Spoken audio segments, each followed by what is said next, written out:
Andrea here. I'm here with Laura Fetzer, who's one of our wonderful yoga teachers. So thank you for letting me interview you. Of course, I appreciate it.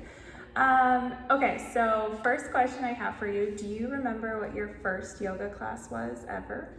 I do. I went to a class, it was at a gym down in Simsbury, and I walked in and didn't know a thing about yoga and thought it was very strange, everything that they were doing, but I just kind of followed along. Yeah. And from there, that was so long ago.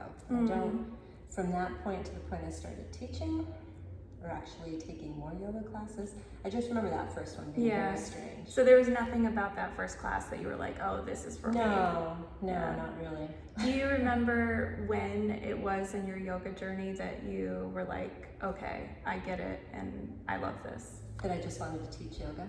Or that you just loved it. I started out teaching fitness classes, okay. Step aerobics, kickboxing, crazy stuff. Mm-hmm. And then once I taught at a gym in East Granby and they needed someone to teach yoga, and I said, I'll give it a try. So I got one of those little weekend certifications and started teaching. And as soon as I started teaching yoga, I knew this is what I want to teach. I don't want to teach aerobics anymore.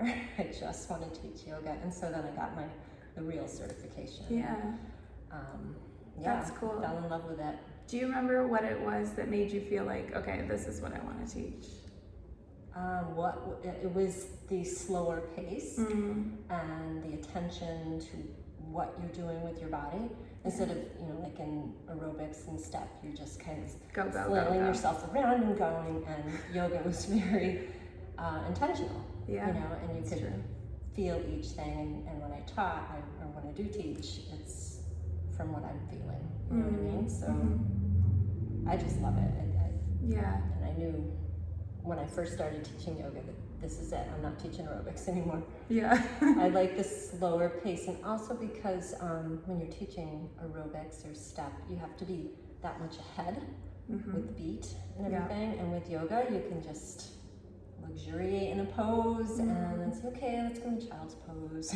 Yeah. So there's a lot more flexibility, I guess. Haha, in yoga. Yeah, no, it's true. It's true. Has there been anything surprising for you, like either what yoga's done for you or like what you've seen yoga do for other people? Is there anything that's like either inspired you or been moving or been surprising in some way?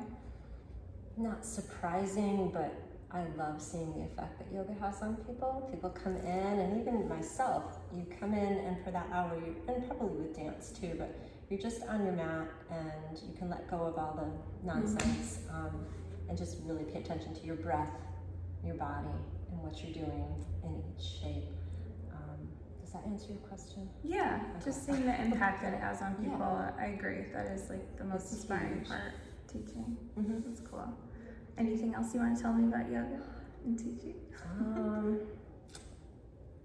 I just think it's one of the best forms of exercise, honestly. I mean, I've only done yoga exclusively, besides walking, for the last 20-something years, and just recently started adding the weights into the one class that I do on Fridays. Yeah, Friday morning, 7:30, shout out. Yeah, it's good, because as we get older, we need to be using those weights. So. Yeah. And I love seeing, like, especially in your yoga classes, like the range of ages, like from young to like, I don't want to call them old, but you know what I mean? Senior adults. I have people that take my classes that are in their 80s. It's amazing. Yeah. Like really, I find that inspirational. Yeah, I do too. Actually. It's really cool. It's nice. Yeah. All right, well, I think that's it. If you want to take Laura's class, she teaches Tuesdays at 5:30, all levels yoga, Friday yoga for strength, 7:30 a.m., and Saturday at 7:30 a.m., all levels yoga. Yeah. Did I get that right? Come and try it out. Okay, yeah. All right, bye. Bye.